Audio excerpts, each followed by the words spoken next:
Nous sommes dans les halachot, les coutumes et lois concernant les 3 semaines de deuil entre le 17 Tammuz et le Tisha B'Av.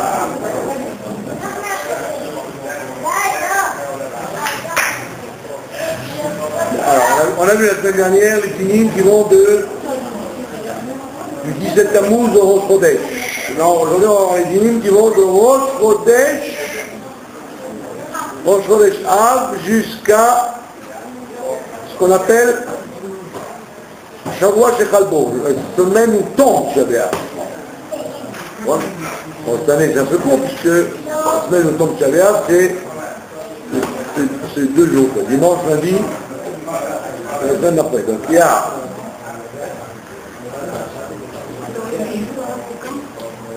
alors, qu'est-ce qu'il y a à Rosh Chodesh? On commence par Rosh Chodesh. Entre Rosh Chodesh, il y a une discussion si on peut manger de la viande Rosh Chodesh ou pas. Alors, il y en a qui disent, étant donné que Rosh Chodesh, si c'est Rosh Chodesh, ça s'appelle un jour de fête. Il y en a qui disent qu'ils permettent malgré tout, bien que ce soit Rosh Chodesh ou mois de Av, de manger de la viande. D'accord? Et en plus ils disent que Rosh Chodesh Av, c'est quelque chose de spécial, c'est la Iloula de Aaron HaKohen. Aaron HaKohen, c'est le seul personnage de la Torah dont l'anniversaire du départ tombe dans la semaine où on lit cet événement dans la Torah. Dans la paracha de maintenant, de Mas'ei, on parle du départ de Aaron HaKohen et tout le temps retombe à côté du Rosh Chodesh Av qui était le vrai jour. C'est le seul de toute la Torah. Parce que Yaakov Avinu, par exemple, lui, il est parti le jour de Sukkot, le 15 Tishri.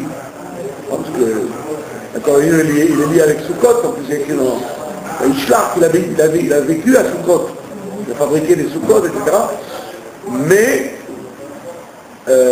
en Tishri, on ne lit pas la Torah qui parle de Yaakov. On parle de Yaakov, mais de son départ. On ne lit pas la paracha de Vayechi qui parle du départ de Yaakov pendant Tishri. Abraham Avinu aussi. Quand il y a Pessah, on ne parle pas de lui à Pessah. Moshe Rabbeinu, il est parti de cet Adar. On ne parle pas on ne lit pas la paracha de Zot HaBracha qui parle de son départ en Adar. On la lit à la fin des fêtes. Donc on voit que c'est le seul personnage dont le seul personnage dont on parle de son départ, c'est Aaron HaKohen, et il y en a qui disent donc, comme c'est un grand jour, Rosh Chodesh Av, donc ça permettrait de pas s'endeuiller trop et de permettre de manger de la viande et boire du vin. Et donc il y en a qui sont comme ça. Maintenant, donc c'est un minhag qui est partagé, il y a des gens comme ça et des gens comme ça. Donc chacun ira d'après sa coutume. Maintenant, a-t-on le droit de se couper les ongles? Parce que quand les gens sont en deuil, ils ne se coupent pas les ongles. D'accord? D'où on apprend que les gens en deuil ne se coupent pas les ongles?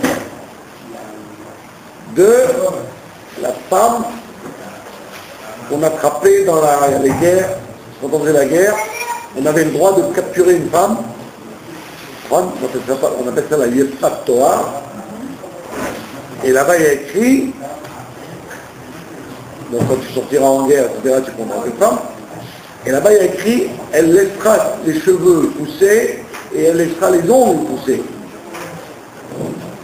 Et après un mois, elle arrêtera son deuil. Donc on voit bien que le deuil est lié avec le fait de couper les ongles. Pourquoi? Parce que laisser pousser les ongles, c'est un signe de...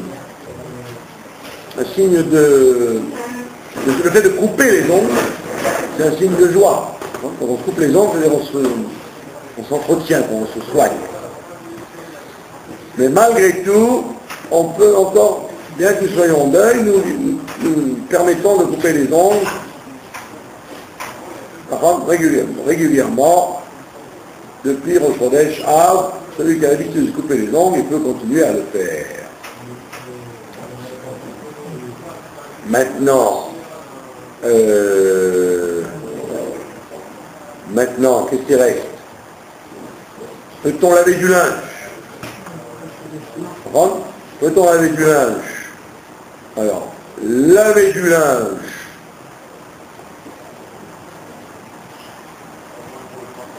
Alors, il dit ici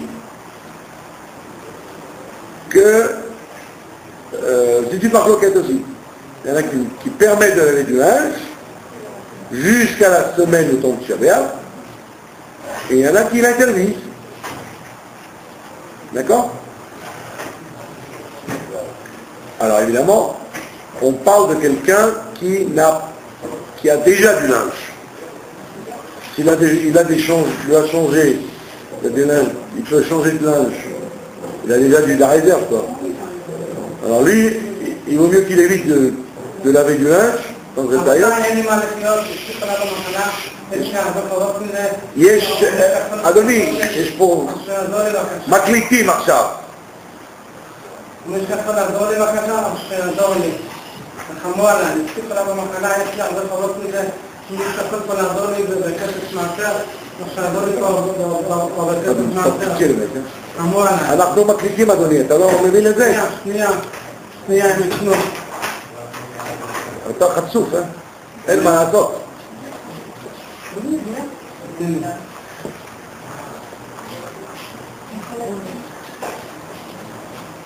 Vous avez compris comment il faut faire? Oui. Moins on arrête, et plus c'est payant. Alors on te dit, donc celui qui a du linge en avance, alors il vaut mieux qu'il évite de le laver, ça donne une certaine joie de laver du linge. Alors quelqu'un qui a beaucoup d'enfants par exemple, et qui a beaucoup besoin de laver du linge, alors lui, évidemment, il peut se permettre de laver du linge jusqu'à Shavuot Shechalbo, d'après toutes les opinions. D'accord? Maintenant, concernant le repassage, alors le repassage, on est plus rigoureux que le lavage. Parce que le repassage, c'est un principe de confort plus grand que le lavage. Alors, comme le lavage il est permis, on a dit, on n'a pas le choix, mais le repassage, même si on a le choix, on évite de le faire, puisque c'est un sentiment de fraîcheur, alors un habit repassé. D'accord? Maintenant, qu'est-ce qu'il y a d'autre? Pour se laver, on a dit, pays chaud ou saison chaude, ça dépend où on est, non? En général, il fait chaud dans cette période-là, comme on s'en rend compte en ce moment. Donc, étant donné que ce qu'on a dit, qu'il y a une différence entre le plaisir et l'hygiène. Tout ce qui procure un plaisir particulier, ça on ne le permet pas. Ça à nous, on ne le permet pas. Mais l'hygiène, on permet. Alors les gens ne prennent pas une douche par plaisir seulement, quand il fait chaud comme ça, ils prennent surtout une douche parce qu'ils sentent qu'ils transpirent. Donc tout le monde permet de se laver tous les jours. Autre problème qui peut se poser, est-ce qu'on a le droit de coudre? Coudre. Quelqu'un il veut coudre un habit, a-t-il le droit de coudre? Alors on dit, dans cette période-là, on ne coupe pas. On peut réparer des choses, par exemple, réparer des habits. Donc ça ne procure pas une grande joie. Mais se fabriquer un nouvel habit, il vaut mieux s'en abstenir, sauf si, par exemple, quelqu'un va se marier juste après Shabbat et qu'il n'aura pas le temps de faire ce qu'il a à faire avant, donc on lui permet de coudre un habit neuf dans l'intention de le mettre après Shabbat. Mais si quelqu'un il a commandé un habit neuf et qu'il n'est pas obligé de le mettre après, il peut attendre, alors il vaut mieux ne pas coudre. Alors si c'est un professionnel, quelqu'un c'est son métier de coudre, son métier de coudre, son métier de nettoyer des habits, ou de coiffeur, toutes les interdictions, les usages d'interdire, ils ne sont pas liés avec le professionnel. Par exemple, les gens vont s'abstenir de manger de la viande, par exemple, depuis Rosh Chodesh jusqu'à Tisha B'Av, à part le Shabbat. Et donc si je suis bouché, je n'ai pas besoin de dire aux gens qu'est-ce que vous avez fait avec cette viande, vous allez la manger maintenant, vous n'allez pas la manger maintenant. J'ai le droit de vendre cette viande, même si on n'a pas l'usage d'en manger. Pourquoi? Parce qu'on a dit que c'est un minag, c'est une coutume. On a dit autrefois que les témanim, par exemple, qui font comme le Rambam, ils n'interdisent des choses que la veille du Shabbat, le 8. Le lundi 8, ils interdiront dans l'après-midi seulement. Et ça, c'est la halakha pure. Donc, si vous avez un pressing, vous avez un salon de coiffure, vous avez un salon de couture, vous avez un salon de manucure et de pédicure, et vous êtes boucher, ou vous êtes traiteur, c'est pas votre problème. Vous n'avez pas commencé à demander aux gens pourquoi vous mangez, pourquoi vous coupez les cheveux, c'est pas votre problème. Vous avez, le devoir d'être rigoureux, mais pas de faire des rigueurs sur les uns et les autres. Par contre, c'est la même chose d'ailleurs au niveau d'un restaurant d'ailleurs. Quand c'est un jour de jeûne, quelqu'un qui a un restaurant, il a le droit d'ouvrir son restaurant, parce que tous les gens qui ont le droit de manger, ils ont le droit de venir manger chez lui. Il ne va pas fermer le restaurant de peur que quelqu'un en bonne santé va dire moi je m'en fiche du jeûne, je viens manger. Non, on ne rentre pas dans ces considérations, et donc tous ces corps de métier, on les laisse travailler tranquillement. Maintenant, si on a un fruit nouveau, par exemple, ici on a un fruit nouveau, on est rigoureux de ne pas, pendant cette période-là, de dire Shecheyanu sur le fruit nouveau. Maintenant, si vous avez un doute, si le fruit est nouveau, vous avez un doute plus fort, est-ce que le fruit est bon, Birla? Si le fruit n'est pas bon, donc on ne fait pas Shecheyanu dessus, on ne fait pas faire une bracha de joie sur un fruit qui est aigre, qui n'est pas agréable, et qui ne vous apporte pas une joie particulière, surtout vous. Très souvent, les gens ne se rappellent même pas que c'est un fruit nouveau.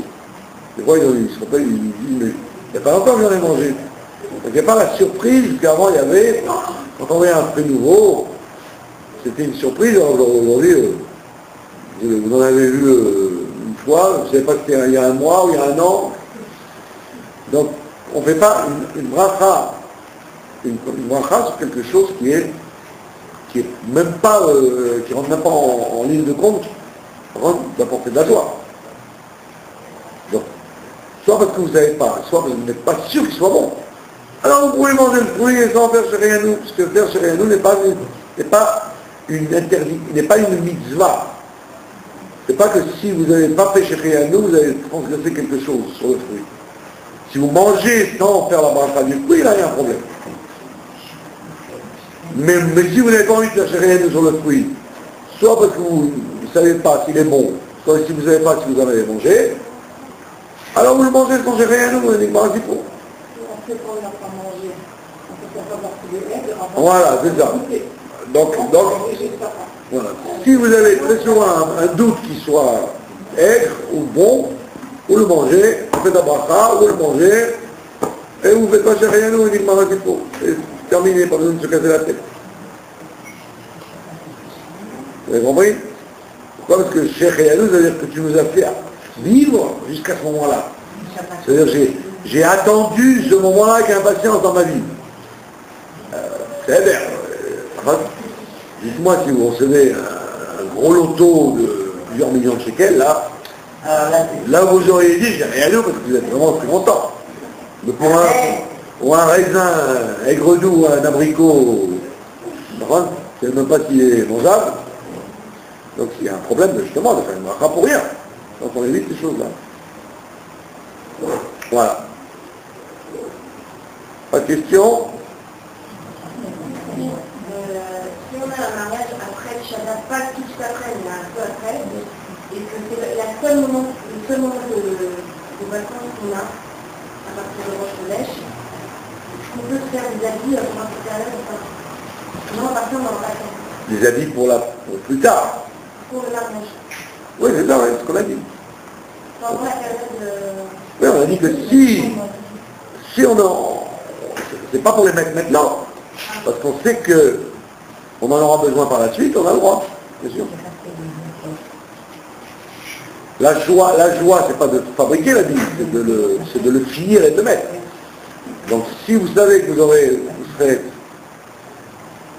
contracté par le temps après, vous avez le droit. On a dit c'est une rigueur, pas une... Oui. En réalité, d'où vient tout ça? D'où vient tous ces trucs-là?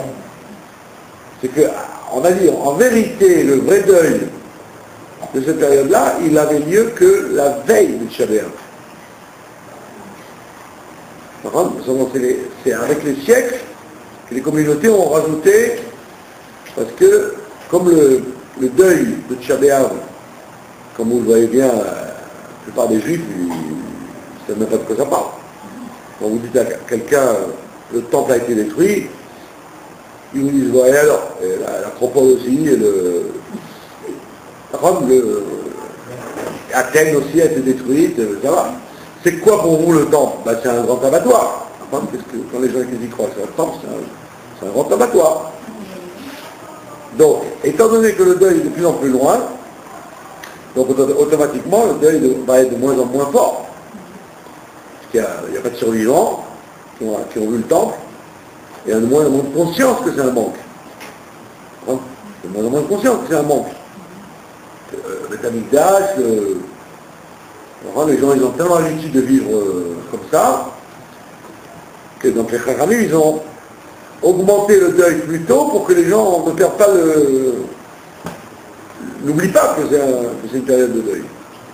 Si vous aviez dit, rien que la veille, on évite de manger de la viande, et on se rappelle que c'est Shabbat, tout l'impact du deuil aurait disparu. Donc ils ont rajouté depuis le 17 Tammuz. Mais la Gemara pose la question, elle dit, attends, je ne comprends pas. Pourquoi on ne mange pas de viande et on ne mange pas de vin? À cause du fait qu'au Beth Amikdash, on mangeait de la viande, on buvait du vin. Enfin, on faisait des libations de vin et on mangeait de la viande. Il dit dans ce cas-là, alors, interdit aussi le pain, puisqu'on n'offre plus des offrandes de farine, et interdit aussi l'huile, puisqu'on a besoin de l'huile pour faire les boulettes de farine, et interdit aussi l'eau, puisque pendant Soukot, on offrait de l'eau, et interdit les fruits, puisque à Shavuot on apportait des fruits. Donc la Gemara dit, si c'est comme ça, il n'y a pas de pain. Si à cause du souvenir qu'on ne peut plus faire ça au Beth Amikdash, tu vas t'en priver, tu vas finir par... tu vas rien manger. Tu vas toute l'année être en souvenir du Beth Amikdash et tu vas rien manger.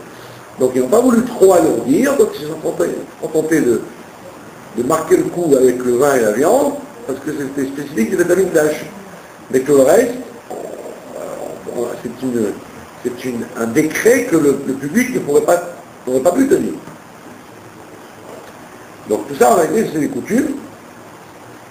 Donc il faut les respecter pour que justement il y ait encore une présence, qu'on est en deuil du Beth Amikdash. Et il faut, on dit ça, comme ça les enfants et les gens ne perdent pas le contact. C'est pour ça qu'il y a plein de minagim avec ça, de laisser un morceau de mur pas peint quand on a une maison, de casser un verre sur la roupa, de pas qu'une joie soit jamais pleine à cause de ça. Jamais on fait ça. Maintenant, il ne faut pas rentrer dans les écueils de certaines personnes qui vous disent « Mais c'est sûr qu'on va jeûner à Tisha B'Av. » Pourquoi? Ben, c'est écrit dans le calendrier. Il y a des gens, on leur dit « Mais espérons qu'on ne jeûnera pas à Tisha B'Av. » On dit « Mais non, on jeûnera à Tisha B'Av. » Pourquoi? Ben, c'est écrit dans le calendrier. C'est-à-dire que Mashiach ne peut quand même pas désobéir au calendrier. Vous voyez, c'est une galoute très profonde à laquelle on arrive de croire qu'on ne va pas désobéir au calendrier. Alors. Mais la taille. Voilà. Et, pas de question? Pas de question. Voilà, nous allons parler de la parashat de Matsei. Matsei, c'est la dernière parashat du livre de Bamidbar. Et donc, c'est un jour de joie, puisqu'on finit un livre de la Torah. On souhaite, en plus c'est le livre qui finit les 4 livres, parce qu'après on ne fait que la répétition. Donc, Massé, c'est une paracha particulière, puisque quand on termine un livre de la Torah, en espérant continuer à en lire d'autres, donc on fait un kidouche en général. Dans les synagogues, quand on finit un livre, on fait un kidouche. À la synagogue, le Shabbat. Non. Mais dans cette parashat Massé, elle a quelque chose de curieux, c'est qu'elle parle des villes de refuge. Les villes de refuge, pour les gens qui avaient tué involontairement quelqu'un, les villes de refuge, on en parle 2 fois dans la Torah. Une fois maintenant, dans la parashat Massé, qui à l'origine est une parashat qui ne parle que des voyages, des étapes dans le désert. Et la parashat Massé nous parle des villes de refuge en rapport avec le partage de la terre. Il dit quand vous allez partager la terre, après les voyages que vous avez faits, vous allez partager la terre. Et donc, n'oubliez pas que sur cette terre, il doit y avoir des villes qu'on doit donner aux Lévi'im. Les Lévi'im n'ont pas, étant donné qu'ils n'ont pas de terre, les Lévi'im et les Kohanim n'ont pas de terre. C'est ce que je leur dis toujours, d'ailleurs, aux Kohanim, ils sont toujours exploités des Kohanim. Ils vous fatiguent en disant, je suis Kohen, et on est Kohen, et je suis Kohen. Alors, n'oubliez pas que, quand Mashiach va venir, vous n'aurez plus de terre. Il n'y a pas de terre. Donc, si tu veux raconter que tu es un Kohen ou un Lévi, rappelle-toi qu'à ce moment-là, tu seras un remblai. Tu auras le droit d'avoir une maison, mais tu n'auras pas de territoire à toi. Donc les gens ils disent, ah bon, on savait qu'on avait tout. Ah oui, tu veux le kavod du serviteur de Dieu, ben, tu n'as pas le Olamaba. Tu n'as pas le Olamaba, tu n'as pas le Olamaba. Tu ne peux pas avoir mon gars et l'autre. Donc les Lévi'im et les Kohanim, ils n'avaient pas de territoire à eux. Donc ils ne pouvaient pas faire l'agriculture, ils ne pouvaient pas s'enrichir en fait. S'ils voulaient s'enrichir, il fallait qu'ils s'enrichissent par du business, mais il n'y avait pas de terre à eux. Donc les Lévi'im, on nous dit, attention, quand vous allez partager la terre, étant donné qu'il y a 12 territoires, il y a 12 territoires, mais il y a combien de tribus? Il y en a 13. Il y a 13 tribus. Donc il y en a une qui n'a rien, c'est cela, c'est les Lévites. Donc comme ils n'ont pas de terre à eux, on les éparpille. Dans toutes les tribus, on met des villes pour que les Lévites puissent habiter là-bas. Et parmi, comme par hasard, il y a 42 villes, encore une fois. Comme il y a 42 étapes dans le désert, il y a aussi 42 villes de Lévites. Et en plus, il y a 6 villes de refuge qui sont aussi dans les mains des Lévites. Donc il y a 48 villes qui appartiennent aux Lévites. 42 où ils habitent eux, et 6 qui sont des villes d'hôtellerie pour les assassins. Involontaires. Donc il y a une différence entre la paracha de Matthieu où on parle des villes de refuge en passant, en nous disant « Ah, puisque vous avez partagé la terre, rappelez-vous qu'il faut laisser pour la Lévime 48 villes. » Et on explique à ce moment-là pourquoi. Alors on raconte ce que c'est un assassin, volontaire, etc., etc. Et après, on va reparler de cette histoire de ville de refuge au mois de Elul, le mois de la Tchouva.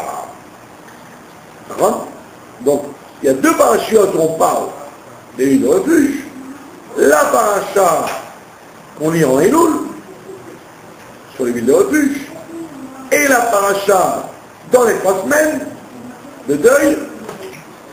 Mais la différence qu'il y a, c'est que là-bas, on ne parle que de la ville de refuge, alors qu'ici, on parle des villes de refuge en tant que ville de l'Église. On rajoute un point qui n'est pas là. Donc, quelle différence entre là et ici? C'est que dans le mois d'Elul, on sait très bien que le mois d'Elul, c'est le mois où on doit réparer toute l'année. Alors on peut dire réparer tout ce qu'on a fait toute l'année, donc tu dois aller dans les villes de refuge, c'est-à-dire c'est quoi la ville de refuge? C'est un endroit où on apprenait la Torah, on se ressourçait. On se refaisait une âme. C'est ça le mois d'Elul. Donc on te dit en Elul, le mois du bilan, le mois où on fait le bilan de toute l'année, on te dit, n'oublie pas la Torah, alors retourne dans la Torah pour refaire ton âme, parce que tu as perdu un peu le contact pendant toute l'année. Donc là-bas c'est Elul, ville de refuge, ça va ensemble. Mais ici, on parle des villes de refuge, mais on rapporte ça avec les Lévites. C'est quoi les Lévites? C'est quoi le principe des Lévites? Alors, comme on l'a dit tout à l'heure, les Lévites, ils n'ont pas de terre. Donc ils s'occupent de quoi? Ils s'occupent que de service de Dieu. Ils s'occupent que d'étude de la Torah et de sacrifice et d'enseignement. Ils sont déconnectés du monde matériel. C'est pour ça qu'on ne leur donne pas de terre. Celui qui a une terre, automatiquement, et ils sont obligés de travailler, de calculer, de gagner, donc c'est un embourgeoisement d'avoir une terre. Quand vous êtes propriétaire terrien, c'est que vous êtes... Vous pouvez construire, vous pouvez vous enrichir. Alors quand vous êtes à terre, vous avez à peine de quoi acheter une maison. Donc, le Lévi, il symbolise le principe du travail de bas en haut. Le fait de se déconnecter du bas, la terre, ce monde-là, et pour s'élever vers Dieu. C'est un travail, le travail des Lévites, c'est un travail de se rappeler qu'on est sur terre pour s'élever, pas pour s'enfoncer dans la matière. Donc c'est le rapport qu'il y a avec la période des 3 semaines. Pour quelle raison sont-on en deuil du Beth Amikdash? Parce que, comme nous disent nos saints livres, à partir du moment où quelqu'un est trop attaché à ce monde-là, automatiquement, ça va l'entraîner à se déconnecter de son prochain et de se déconnecter de la Torah. Donc, quand tu deviens proche de la matière, très proche de la matière, tu es automatiquement en route vers la destruction du temps. C'est pour ça qu'il faut qu'il y ait un rappel, on te dit attention, il y a les Lévites qui sont là pour te rappeler alors. Ils sont là pour te rappeler alors, c'est-à-dire que c'est le contrepoids, les Lévites, c'est le contrepoids à la grossièreté de la matière. Qui a amené le combat. D'ailleurs, si vous lisez les prophètes, vous voyez aujourd'hui dans le monde, en Israël en particulier, il y a un réveil social. Les gens se réveillent socialement, à contre les injustices de la société, etc. Si vous lisez la Bible, quand vous lisez la Bible, vous lisez les prophètes, les prophètes n'arrêtent pas de taper sur les riches. Toujours les prophètes, ils parlent plus contre les riches qui oppressent, qui écrasent les pauvres, que d'idolâtrie ou de transgression de la Torah. Si vous lisez bien les prophètes, d'ailleurs, tout le monde le sait, ça, c'est ce qu'il y a plus au monde quand ils lisent la Bible. C'est un appel à la liberté, à l'égalité, à la fraternité, plus qu'une lutte contre l'idolâtrie et la course au culte. Mais vous voyez bien, prenez Ishaïa, prenez Armia, prenez Amos, tous ils vous disent les riches, ils enlèvent le pain à l'aveugle, à l'orphelin, Donc, si vous voulez, donc et d'où ça vient? Parce que le riche, justement, il aime être riche, c'est pas un défaut. Ça va? C'est un défaut si être riche veut dire être riche au détriment des autres, d'écraser les autres.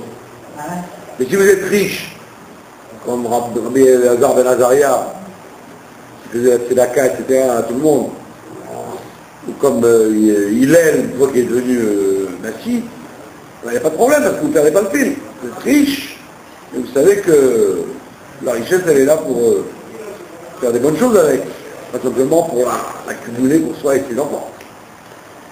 Donc vous voyez bien que tout principe du combat de Beth Amikdash est lié avec justement le fait que les gens aimaient trop ce monde-là, la matière, ils aimaient trop la matière, et automatiquement, ça les a entraînés à progresser toutes les relations humaines, etc.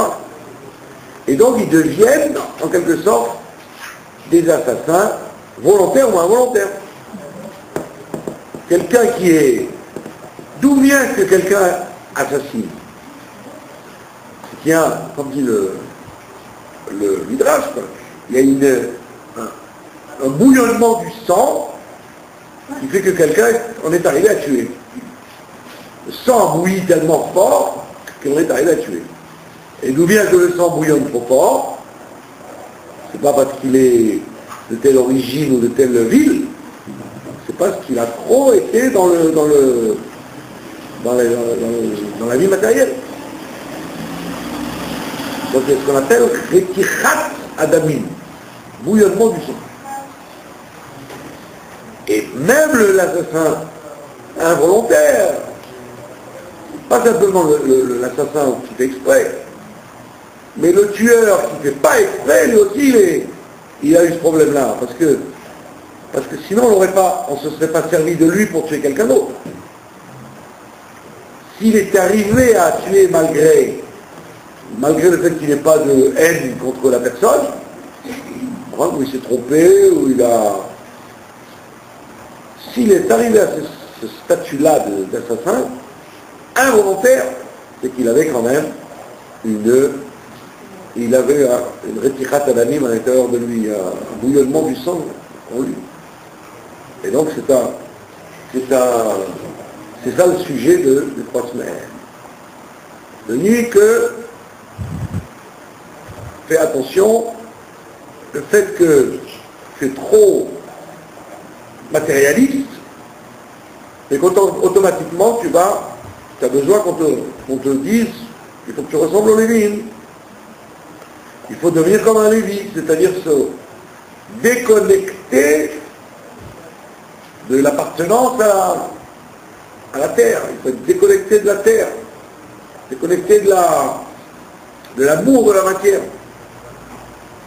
C'est pour ça qu'on te dit, on va te partager la terre. Donc vous allez devenir matérialiste maintenant, parce que chacun il va avoir son territoire. Donc si chacun va avoir son territoire, c'est plus le désert s'occuper que de la manne. Là tu vas être obligé de s'occuper de business, beaucoup de business. Et donc il va y avoir des jalousies entre les frères, entre les tribus, entre les... Celui-là il gagne plus, celui-là il rentre, celui-là s'enrichit, moi pas assez, etc. Donc il va y avoir... C'est vrai que les rois eux-mêmes, ils ne se sont pas gênés pour pomper les gens avec les impôts, que les rois eux-mêmes, ils étaient devenus... Quand on a parlé au roi David qui vivait dans la misère, la plupart des rois, ils étaient des grands fêtards.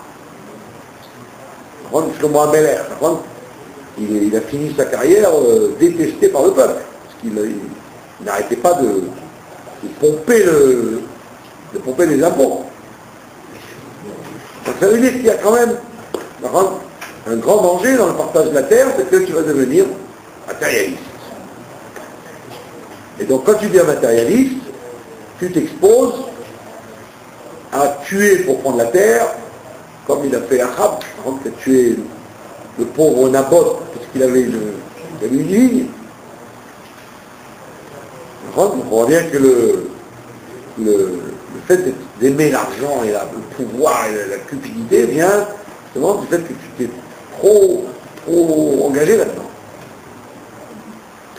Je vous ai dit une fois, Rabbi Nachman de Breslev, il dit ça dans son livre. Il dit pourquoi le seul endroit qui s'appelle Eretz, c'est Eretz Israël. On ne dit pas Eretz Sarfat ou Eretz America, Eretz France. On dit Eretz Israël, c'est vrai. Et après on voit toujours Eretz Israël. Et après on enlève Israël même. On dit Eretz, Baaretz. La terre. Alors, il dit parce que le mot Eretz, il vient du mot Artsiout. Ça veut dire la matérialité.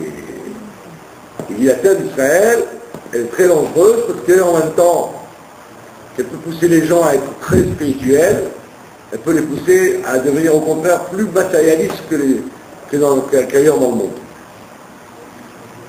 Ça veut dire que quelqu'un qui est en route la arrête, le matérialisme est pour lui normal, quoi. C'est naturel. Alors qu'en Eretz Israël, il peut arriver que le matérialisme peut rendre les gens fous. Plus qu'ailleurs. Donc on voit bien que les 3 semaines, c'est un principe de faire attention à ne pas être trop livré dans les sujets de la matière, sinon tu arrives au combat, dans la destruction. Comment sont-ils arrivés à la destruction du premier temps? Parce qu'ils ont annulé la Torah. Pourquoi ils ont annulé la Torah? Parce qu'ils s'occupaient que de choses matérielles, physiques. Le deuxième temps, Sinatrinam. En général, d'où vient la Sinatrinam? Justement, du fait que j'ai pas, il n'a pas eu, moi j'ai eu, il n'a pas eu, pourquoi il y a 2 fois, moi j'ai pas, Donc, la haine entre les gens, en général, vient de la jalousie, que celui qui n'a pas et celui qui a. Donc on voit bien que les 3 semaines, c'est un rappel.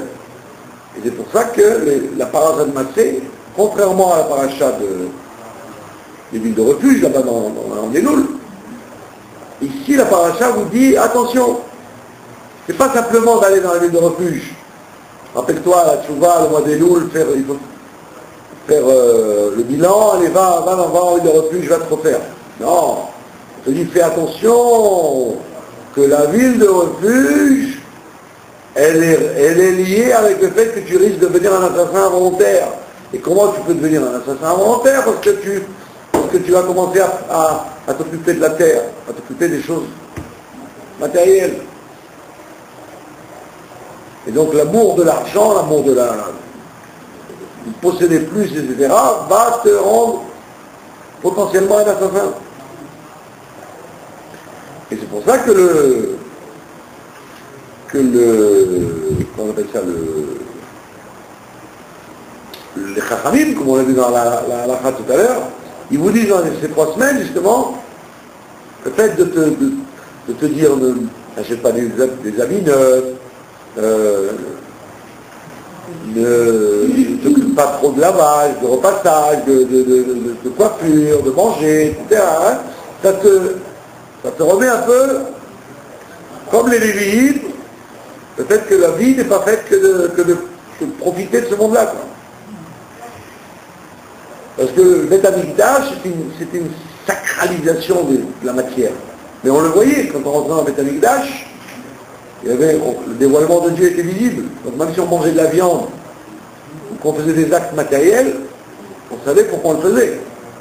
Et quand tu es en galoute, tu n'arrêtes pas de te confronter au monde matériel, mais tu ne sais même pas pourquoi. Tu ne sais même pas pourquoi. Donc tu peux en arriver à devenir quelqu'un qui accumule de l'argent ou qui s'occupe de la matière, rien que pour la chose elle-même. Comme on voit aujourd'hui que le moyen, ce qui est théoriquement un moyen, devient une femme. Tout ce que Dieu nous donne, c'est un moyen pour justement le servir. Mais après les gens disent non, c'est là, je suis venu sur Terre pour ça. D'ailleurs, les gens deviennent fous avec les progrès technologiques. Ils deviennent fous. Parce que les progrès technologiques deviennent pour eux un truc indispensable. On ne peut pas vivre sans... Attends, ça te sert à la tâche, Michel? Non, je suis obligé d'avoir un iPhone, même si c'est pas pour faire la tâche. Je suis obligé d'avoir un iPhone, c'est comme le marin avec sa boussole.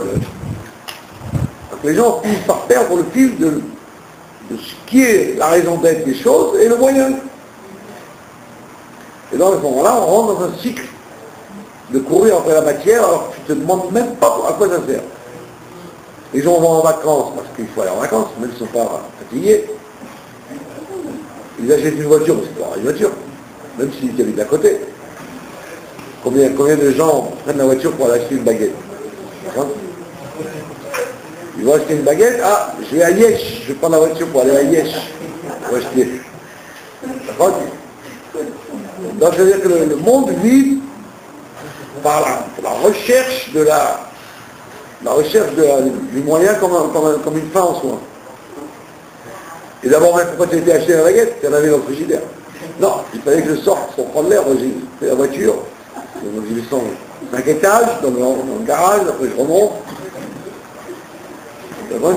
Donc toute la journée, elle est passée à s'occuper de moyens. Mais à quel moment tu as fait Avodat Hashem? Tu ne sais même pas. Heureusement encore que Dieu il a donné au Chachamim la force de fixer des heures de trilote, sinon même ça irait même pas. Donc on voit bien que les 3 semaines, c'est une période extrêmement importante pour comme dit l'autre, take fight. Pour s'arrêter et dire hop, où on va là? Pourquoi le temps fait détruit? Le temps fait détruit parce qu'on a trop couru après les... C'est d'ailleurs les Haftarot qu'on lit dans ces 3 semaines. Les Haftarot le prophète du pour nous. Vous êtes sans arrêt en train de courir après ça et ça, mais où vous allez? Vous avez compris? Donc les gens, la simplicité, les gens qui vivent dans la simplicité, ils passent pour des idiots aujourd'hui. Les gens qui se contentent de peu, ils sont tapés du système. Pourquoi se contenter de peu quand on peut acheter, refaire? Le mec s'il est heureux, et s'il est heureux avec son sandwich de camembert beurre, c'est tranquille. Pourquoi tu veux qu'il aille dans les grands restaurants, dans les grands hôtels? Et puis en plus, comme il n'a pas d'argent pour ça, ils sont dettes pour payer les grands hôtels. Mais est-ce qu'il est plus heureux? Vous connaissez l'histoire du pêcheur? Vous connaissez l'histoire du pêcheur?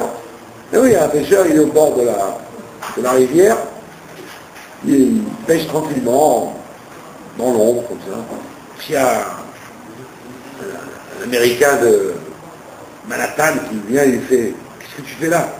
Il dit « Tu vois, je pêche, c'est bon et tout. » Je dis « Attends, mais pourquoi tu n'as qu'une canne à pêche? Pourquoi tu ne mets pas plusieurs cannes à pêche ?»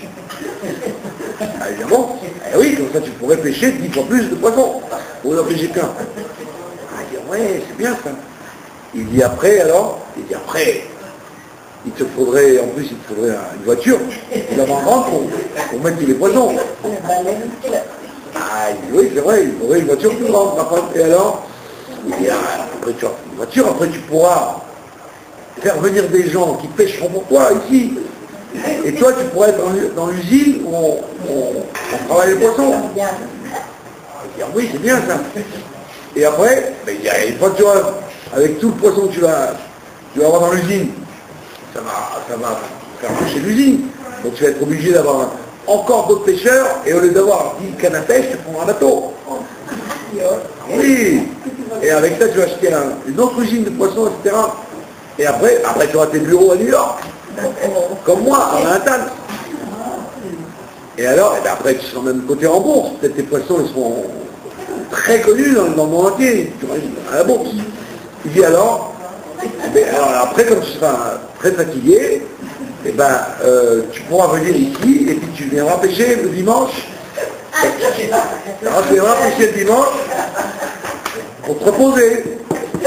Et il dit, qu'est-ce que je fais? Il dit, voilà, je le fais déjà depuis maintenant. Tu vas me faire tout le tour, pour qu'après je revienne au même endroit. Ben voilà, je suis déjà ici. Et les gens font ça. Vous avez compris?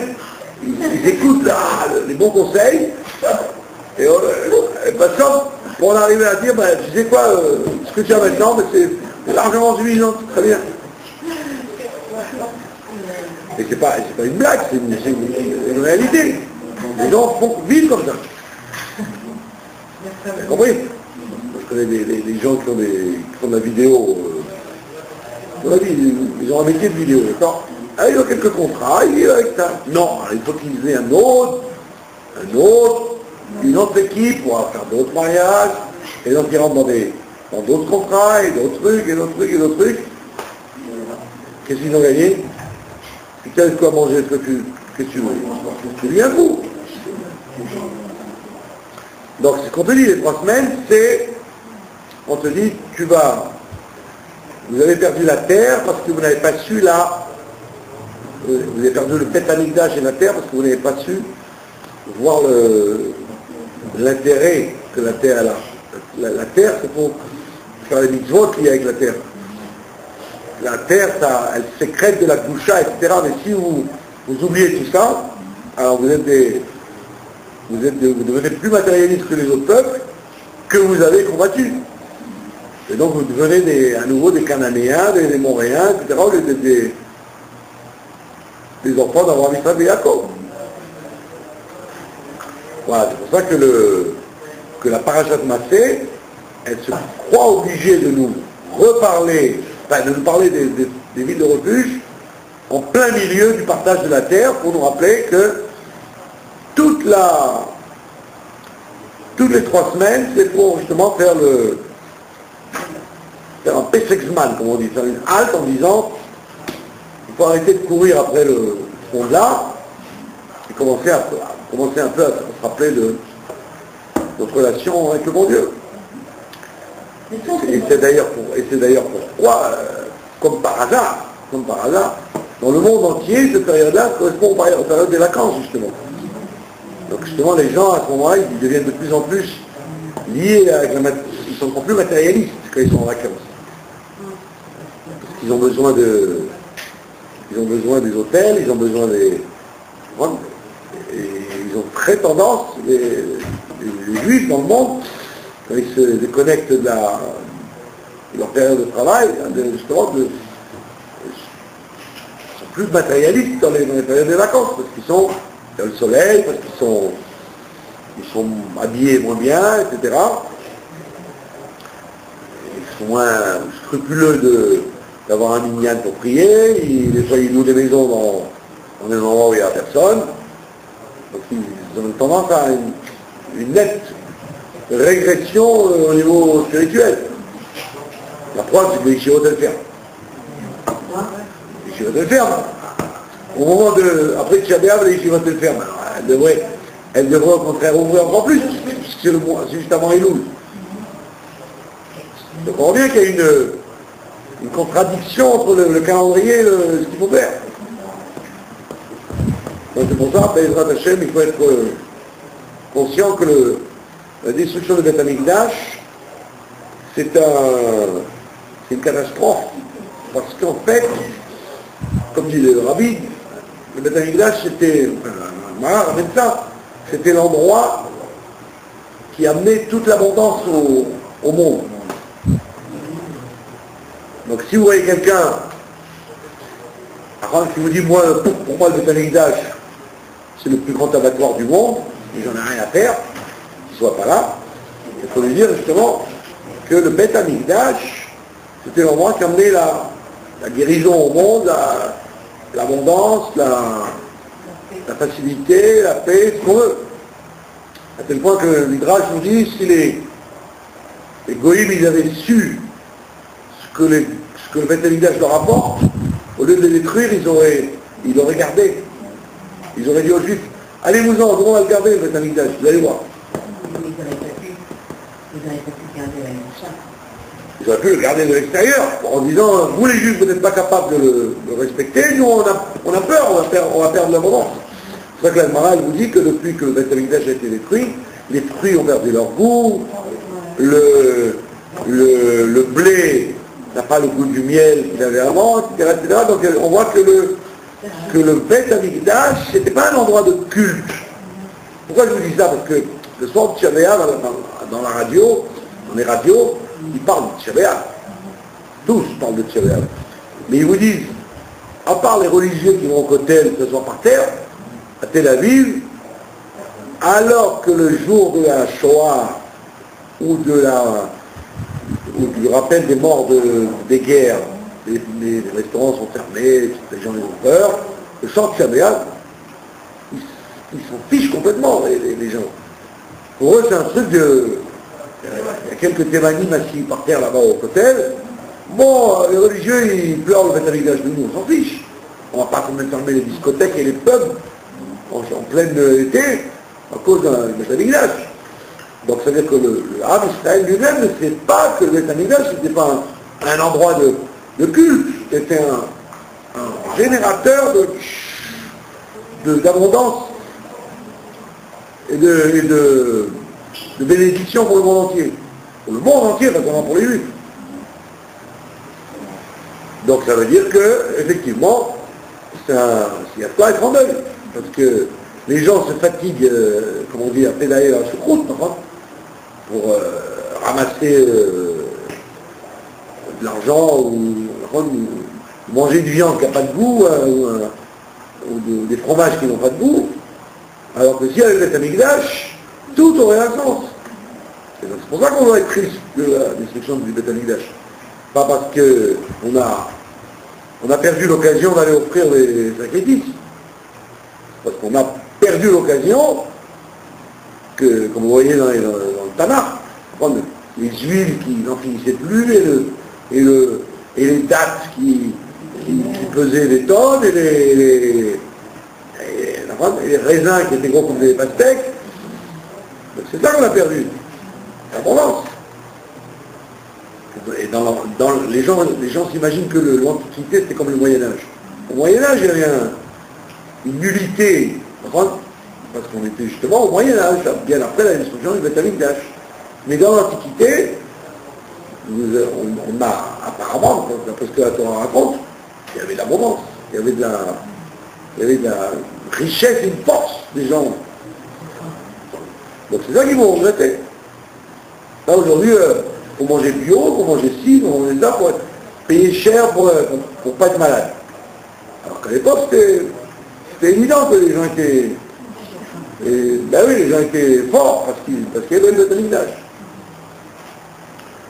Donc il faut remettre les pendules à l'heure en disant que les 3 semaines, c'est une période où il faut réfléchir qu'est-ce qu'on est en train de faire. Après, on court.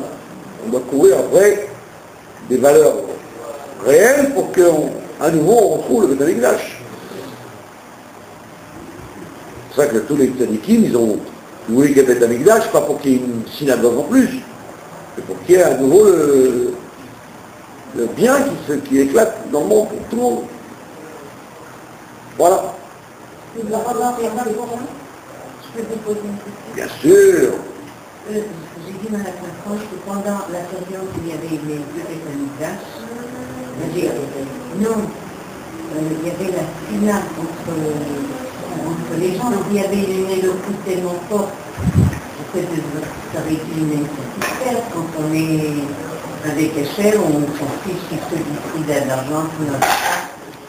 C'est difficile à comprendre pendant toute cette période. C'est une bonne question ce que vous posez, c'est ce que la Chassidoute explique. C'est pas comme les voleurs.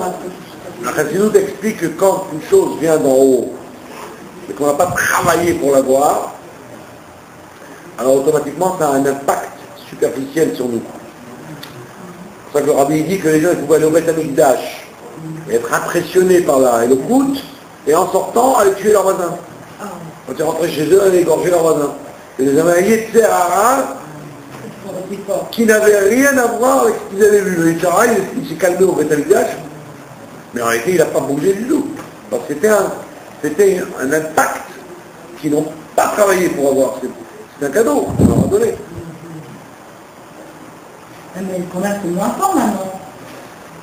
C'est moins fort maintenant la Sina. Maintenant, bien sûr c'est moins fort la Sina, parce que la galoute a fait que chacun, on a travaillé et que maintenant, les choses qu'on a, les miracles, le bien qu'on a, on l'a eu par le travail qu'on a fait. Alors qu'eux, ils ne travaillaient pas, ils avaient les prophètes, ils avaient un dévoilement. Alors quand ils voulaient contempler Dieu, ils allaient au Beth Amikdash, ils allaient voir le prophète, et puis ils allaient. Mais c'est pas pour autant qu'ils avaient changé.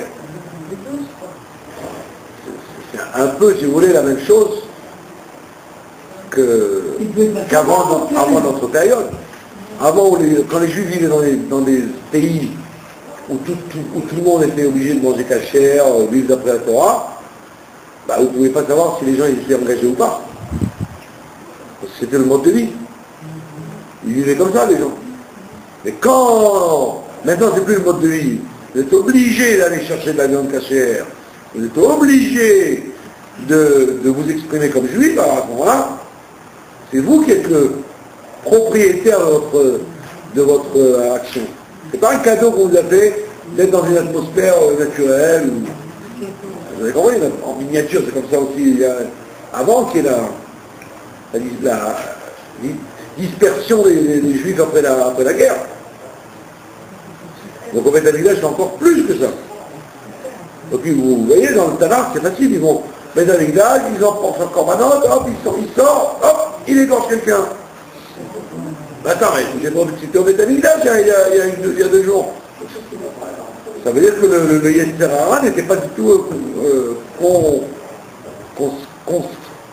concerné par ce qu'il avait vu. Il était silencieux, mais il n'était pas du tout convaincu. C'est pour ça que la galoute, elle a fabriqué des gens qui maintenant vont apprécier la... C'est pour ça que le Beth Amikdash du 3e, il sera éternel, parce que le monde étant raffiné, les gens, ils verront que tout le bien vient de ça. Ils n'auront pas la folie de refaire des choses mal après, parce que ce sera intégré dans le monde, quoi. Donc c'est une question exacte que vous avez posée. Mais, Voilà. c'est vrai.